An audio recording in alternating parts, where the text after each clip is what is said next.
You're listening to the Monocle Daily, first broadcast on the 11th of April 2022 on Monocle 24. Macron versus Le Pen, the rematch. Austria's chancellor thinks there's still any mileage in speaking to Russia's president. And has Canada solved the Western world's housing crisis? I'm Andrew Muller. The Monocle Daily starts now.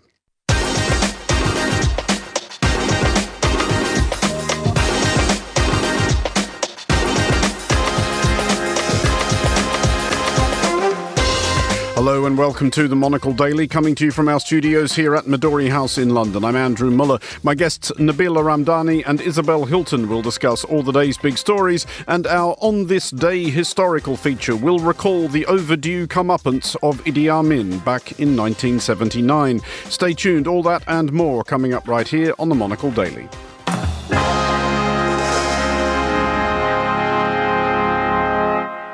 This is the Monocle Daily. I'm Andrew Muller, and I'm joined today by Isabel Hilton, founder of China Dialogue, and by the journalist and broadcaster Nabila Ramdani. Hello to you both. Good evening. Good evening, Andrew. Particular hello to you, Nabila. This is your first time on the Daily for several billion years. Thank you for having me. And you've just been in France, helpfully, for our first item. Yes, absolutely. I've been spending a few days in France following the campaigns of the different candidates for the presidential race. And it's been quite eventful and interesting to go to rallies and see what kind of age groups turn up at which rally and who supports who. And it's fascinating, especially after we're coming out of lockdowns and stuff. So seeing crowds going to places for political events is interesting. Well, we will have more on that shortly, in fact, very shortly, because for the second presidential election running, France is determined to make the world sweat on its choice between Emmanuel Macron and Marine Le Pen. In the first round of the election yesterday, Macron, the centrist incumbent, finished in front with just south of 28% of the vote, ahead of Le Pen, the far-right Yahoo, on 23% and change, who fell into the second round runoff just ahead of Jean-Luc Mélenchon, the far-left dingaling, on near enough to 22%. Isabel, this is actually about the same margin as in the first round in 2017, which was Macron 24, Le Pen 21.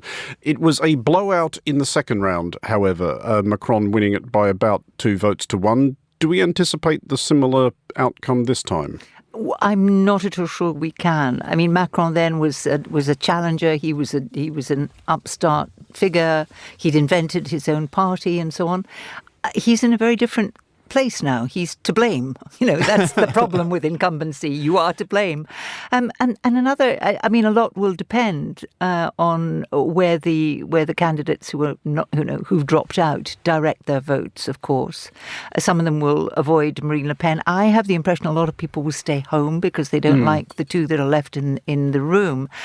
And a very curious thing that I noted in the age group, and I'm longing to hear more about this, that Macron is very popular in the 70-plus category, but he does very poorly among the 18 to 34-year-olds who tend to favour Le Pen, which is curious, I think. That it's an odd configuration, and I don't know quite what that will do to the second round. But it's certainly very different from last time. It is different from last time on a number of levels, Nabila, but one of the things that's different about this from a lot of previous French presidential elections, especially recent ones, is that not absolutely everybody does hate the incumbent. He is blamed for everything, but recent incumbents have... Well, I mean, François Hollande didn't even bother to defend his presidency because I don't think even his own immediate family could have been relied upon.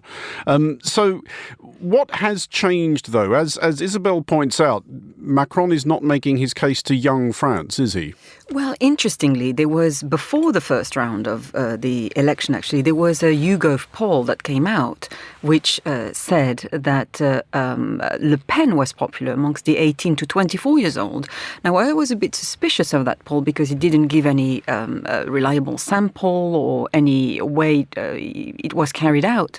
But after the first round of voting, it turned out that Jean-Luc Mélenchon is actually the one who attracted the most votes by far amongst that age group, over 35% or so. And then Marine Le Pen with less than 20%, and further down the line, Emmanuel Macron.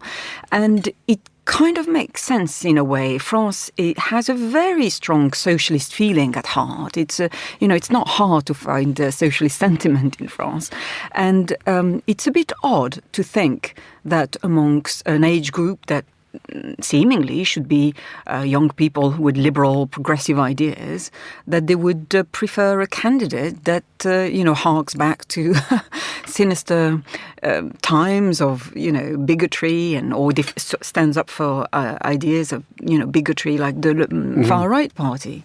It just doesn't sit well. Except as people actually voted, it seems that they preferred the two extreme wings, be it left or right, to Macron. Well, I think it's exactly what you were referring to. It's a difficult place to be when you're an incumbent president, and he hasn't impressed that many French people during his presidency. I mean, if you remember, his presidency has actually been marked and indeed marred by violent protests every Saturday for a long period of time. In fairness, that's true of most French presidencies. It is the national sport. It is, but the Yellow Vests movement was particularly determined, and the repression was particularly ferocious.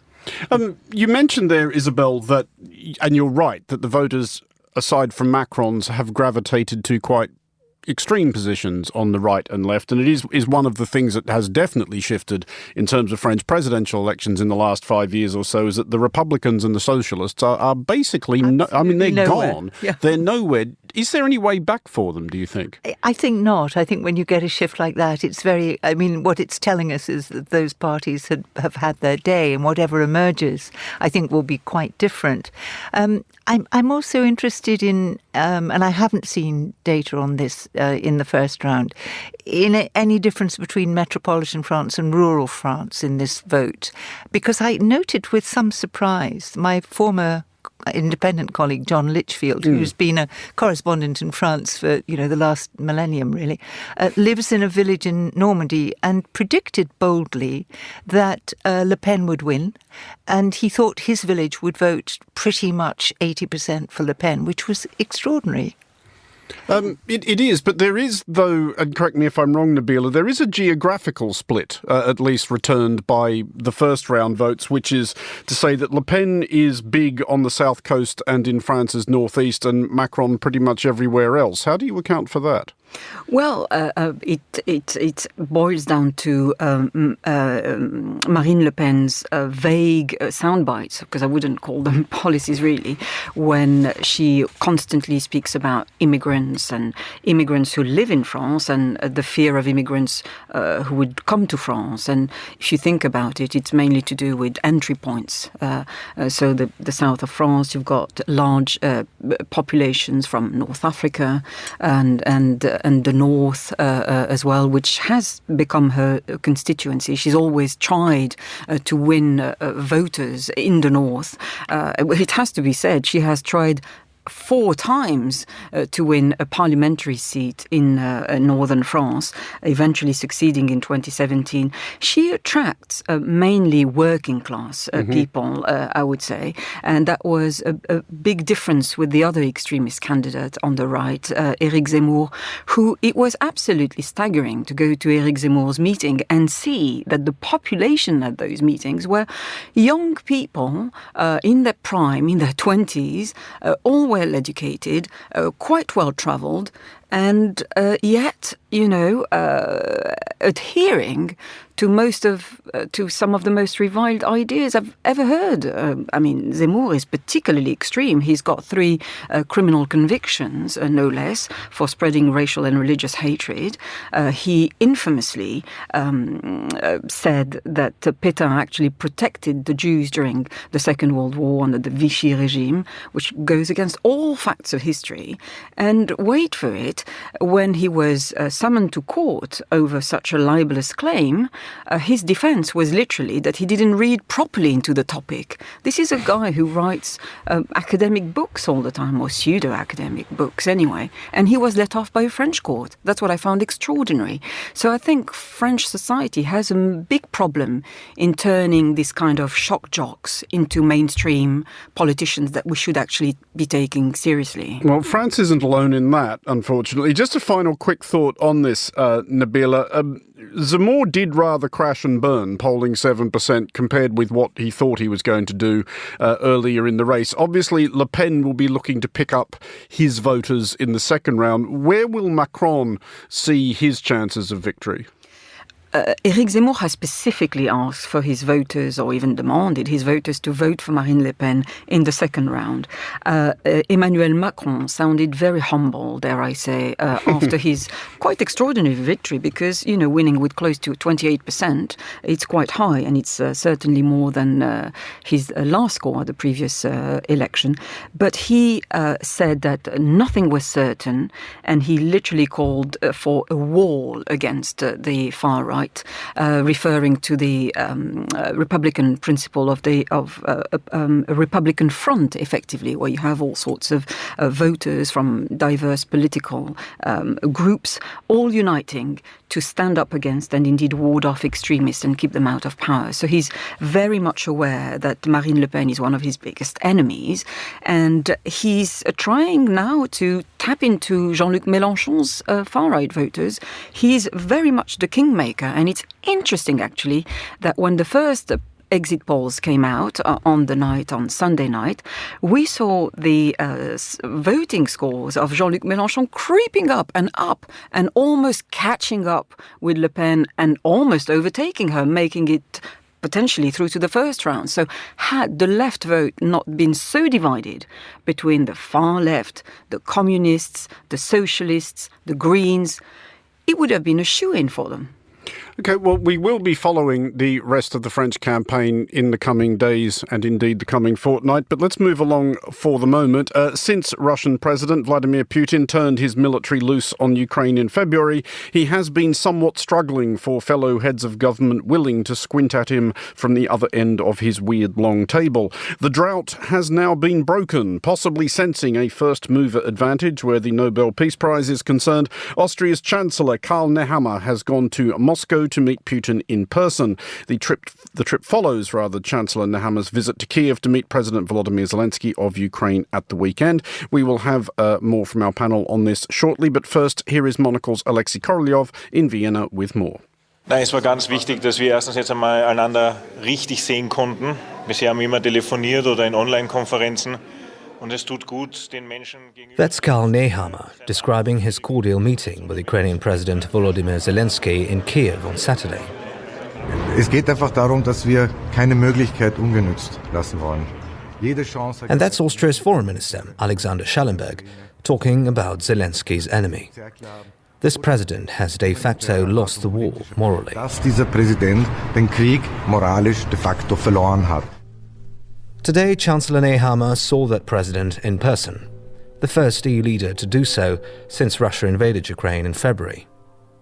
In a brief statement following the meeting in Putin's residence outside Moscow, Nehammer said it wasn't a friendly visit, but a must for him. Such a visit, in such times, was always going to attract criticism, and it did, both at home and abroad. The deputy mayor of the besieged Ukrainian port city of Mariupol described it as unacceptable, while many commentators here in Austria said Nehammer would only provide fodder for Vladimir Putin's propaganda machine, desperate to portray the Russian president as a respectable and respected leader. Nehammer said he brought up allegations of war crimes by Russian troops and told Putin Western sanctions would remain in place as long as the war continued. It's not clear what Putin's reaction to this was, and what he might do next. But it's almost certain that even as the meeting took place, Russian bombs were falling on Ukrainian cities. For Monocle, I'm Alexei Korolyov. Thank you, Alexei. Isabel, as we heard there, the Chancellor was going to tell, or indeed has told, apparently, Vladimir Putin that he has lost this war morally. Do we imagine that Vladimir Putin cares overmuch about that at this point? I find it hard to imagine him sobbing in the corner after this dressing down, honestly. Yeah, it's a tricky one. I mean, I sympathise with the fact that at some point Putin is going to have to be spoken with, but I'm not sure we're at that point. And I think a lot of Austria's EU colleagues thought that too. It looks just a little bit too much like not exactly endorsement, but certainly not revulsion, given the news that we've been hearing in the last week. And it's not helped by the fact that of many EU countries, Austria, well, it's neutral, it's not in NATO, but it's also regarded as having been quite close to Russia in the past, a high degree of dependence for energy supplies, a banking sector that has its own version of the laundromat for Russian funds. And so he might not be the best person to see sitting at the end of that table, to be honest. Nabila, are the optics here a bit rickety? Because obviously great efforts have been made these last 6 or 7 weeks, and quite rightly so, to communicate the idea that Vladimir Putin has stepped well outside the bounds of acceptable behaviour by a head of government. Does this risk making it look like we're treating him as, you know, a normal-ish head of a normal-ish government? Well, I have to say I have a more pragmatic view of these things. I think there's certainly a lot of criticism of those who have spent a lot of time speaking to Putin in recent weeks and even days, and that includes French President Emmanuel Macron. And Macron has actually been accused by the Polish Prime Minister of collaborating with war criminals. And I have to say, personally, that jaw is better than war, and if there are any lines of communications open, then they have to be exploited. And the idea that everybody just goes silent and leaves one side to prosecute a vile war is utterly nihilistic, in my opinion. We don't know the psychological condition of Vladimir Putin at the moment, or even what his general physical health is like. But the only way we are going to be able to reason someone is to talk to him. And this doesn't preclude any of the measures which are being used to fight back, ranging from sanctions, diplomatic measures, and indeed supplying arms to Ukrainians. You think there's something to be said for actually going and seeing what sort of shape he is actually in? Yes, I think one of the massive differences in the whole process of war compared to past years is that communication is now incredibly easy and in many cases very instant. And optimistically, I'd like to think that people who communicate and communicate well tend not to fight.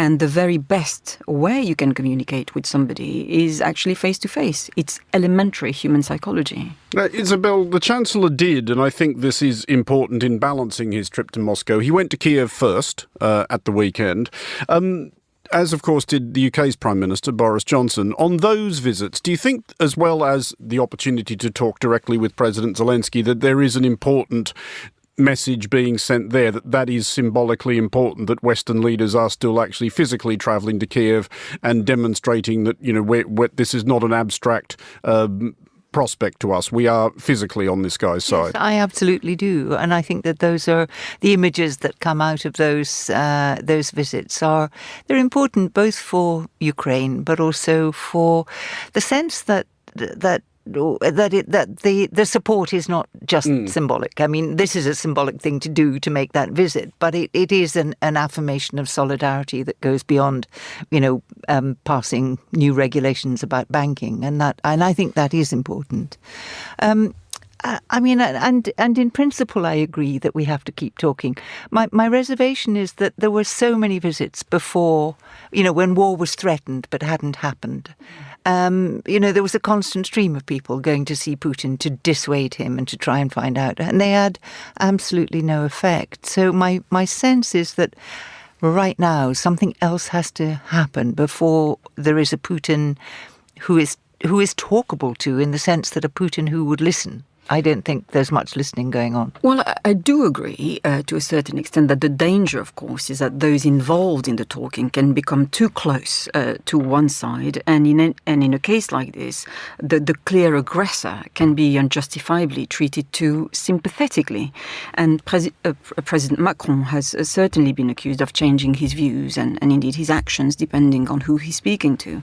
This is, of course, very reckless if you spend too much time involved in discussions with Vladimir Putin. And I do also get the point that Ukrainians are naturally going to be worried that a settlement will be agreed according to Russian terms. And that's why they complain about the kind of visits that the Austrian Prime Minister is involved in. Having said all that, a very important point is that President Zelensky himself regularly appeals for face-to-face time, effectively, with Vladimir Putin. He was doing this right up until the war started, and I'm sure he would love to be given a chance to speak to Putin even now, and in spite of the horrific crimes being committed by Russia. I think in the end, wars are predominantly ended by treaties and other agreements, and there's no reason why this conflict should not be ended in a similar way. Well, let's move along to a story that sounds like we have beamed it into the show from 2 years ago, but we have not. It is Shanghai and the 25 million people who live there embarking on a third week of a COVID-19 lockdown. Shanghai is reporting record numbers of infections, roughly 25,000 per day, as the Omicron variant does what the Omicron variant is by now known to do. However, despite China's rigidly enforced restrictions and such dystopian augmentations as loudspeaker-equipped drones yelling at people to stay indoors, an amount of impatience is being displayed by bored, annoyed and increasingly hungry citizens. Isabel, we have spoken about this before, but it is just looking weirder and weirder the longer this goes on, that China... In fairness to China, the whole zero COVID thing, as far as it's ever possible to tell anything with China, did seem to work actually quite well for them. But as literally everybody else has discovered, that does not fly with Omicron, almost as if the virus evolved to deal with its environment, which is, of course, what viruses do. The Chinese know by now, from the experience of the entire rest of the world, that this isn't going to work. So what are they doing and why are they doing it? Well, they're doing it because it's not just about the disease. It's about the superiority of the system, which has kept you all safe for this long. In contrast to the chaos of, Trump's America, or even the incompetence of Biden's America, and the death rates that prevail everywhere else but China. The problem, as you say, is that this doesn't fly with Omicron. And now we have a battle between a highly contagious virus and the reputation of the Communist Party. And that probably wasn't a wise fight to pick, honestly, because what we're seeing in Shanghai is a fairly extraordinary evidence of breakdown in social order, which, I haven't seen that sort of volume of anger and rage and actually, chronicling of incompetence on Chinese social media for a long time. I mean, this is interesting, isn't it? Because China, to go back to what we were saying earlier, is in this respect very much the non-France. I mean, the French will, at the mildest provocation, begin hurling boulangerie tables at the gendarmes. But for the Chinese, for all the obvious reasons, do not take to the streets or make any sort of conspicuous protest unless they're really, really, really angry. Yeah, I would enter a slight caveat over Shanghai, where people are notoriously grumpy. Actually, I have seen stand-up shouting matches in Shanghai over, the rate at which a glass of water was poured. But nevertheless, I was watching one the other day where a man was reciting every crime that the Communist Party had committed, and now this. And people are hungry. There's sort of violence and extraordinary lack of management of this lockdown has meant that people literally can't leave their apartments, so they're dependent on food deliveries. They can't get food deliveries because, the whole system is overstretched. And, China is the capital of delivery and they can't get it.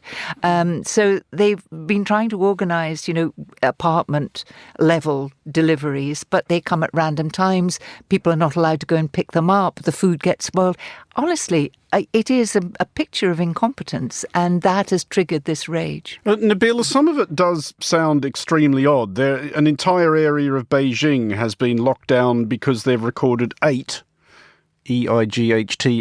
cases in 2 weeks. Is this just the famous inflexibility of totalitarian systems, or is something even weirder going on? Well, I think whatever your views about the communist regime in China, you have to feel enormous sorrow for the politicians who have to make continuous decisions about lockdowns and the like. And I just hope we're not in the same position in the future. But in my view, this is a particularly terrifying story about coronavirus, especially in our part of the world, given that we all feel as though we are coming out of the pandemic and we are just trying to put all these thoughts about lockdown and related restrictions behind us. And we also sadly associate the disaster of COVID with China. And this is somehow makes the suffering of the Chinese people appear even worse. I mean, they got it first, after all. And this time they are experiencing not just lethal health problems, but also social and indeed economic ones.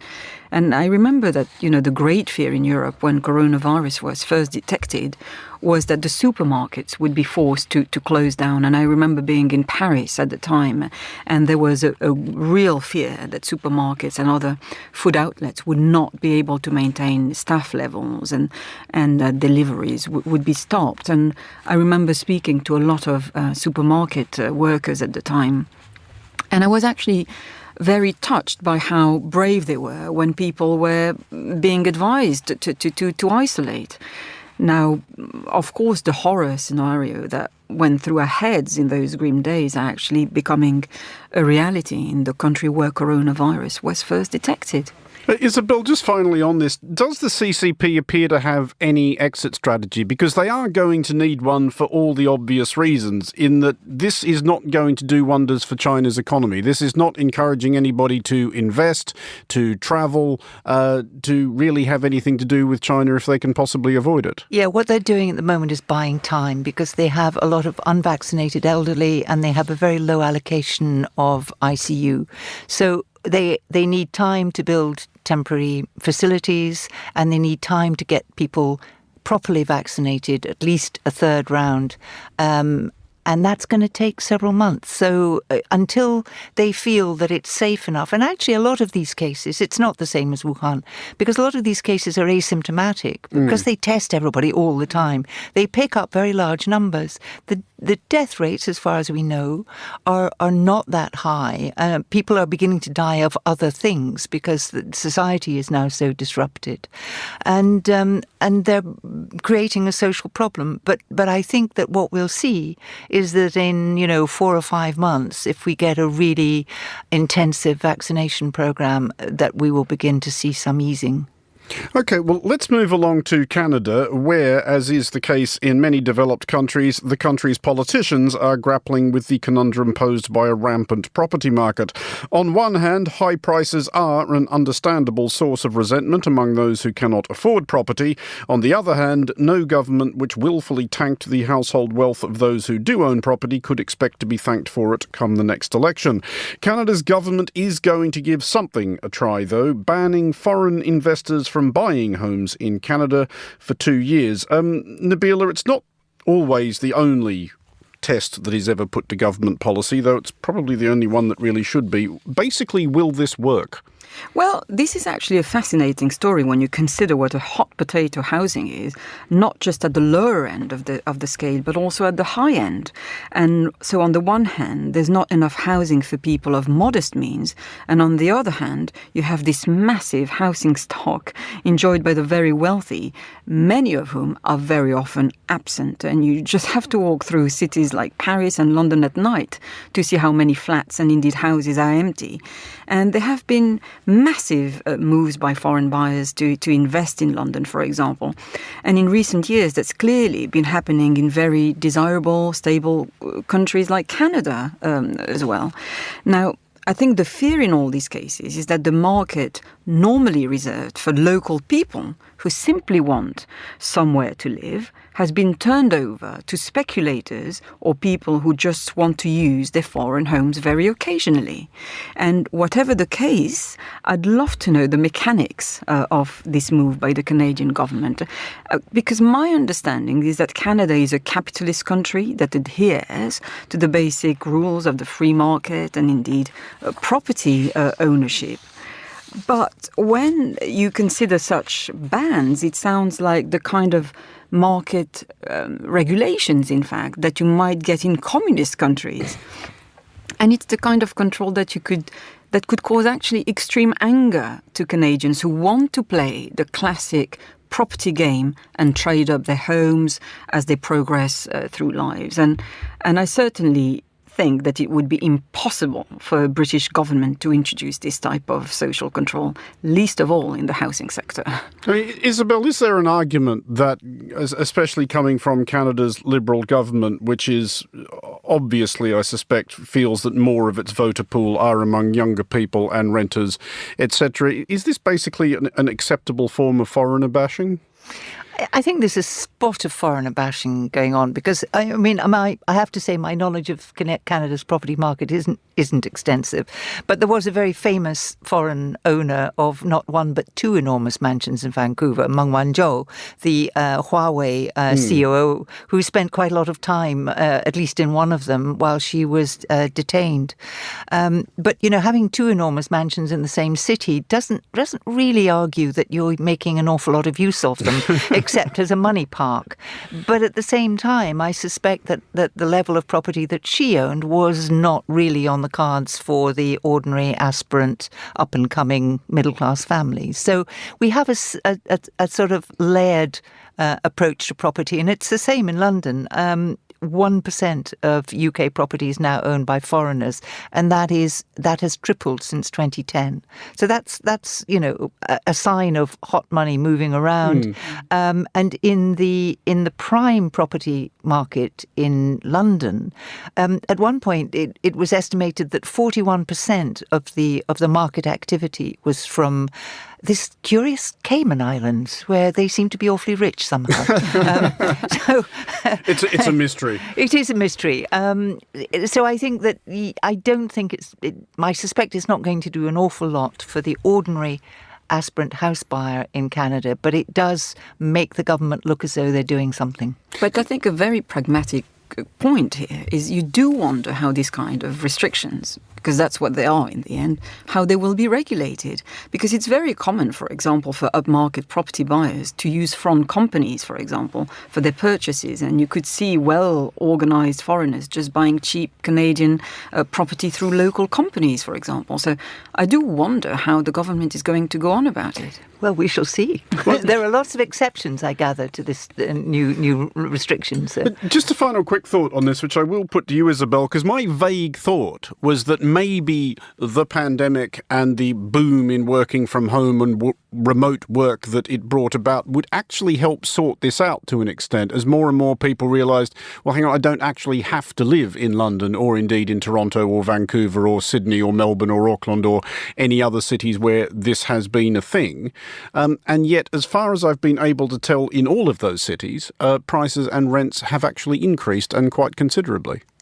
I suspect that what people felt at the end of 2 years, it was not that they needed to live in another city, because there are many attachments to a city which are not work-related. Sure. But it was awfully nice not to have to get on a crowded public transport every morning. But that if you're going to work from home, you might need an extra room. So in a way, it could also have created pressure on the property market. Isabel Hilton and Nabila Ramdani, thank you both for joining us on The Daily.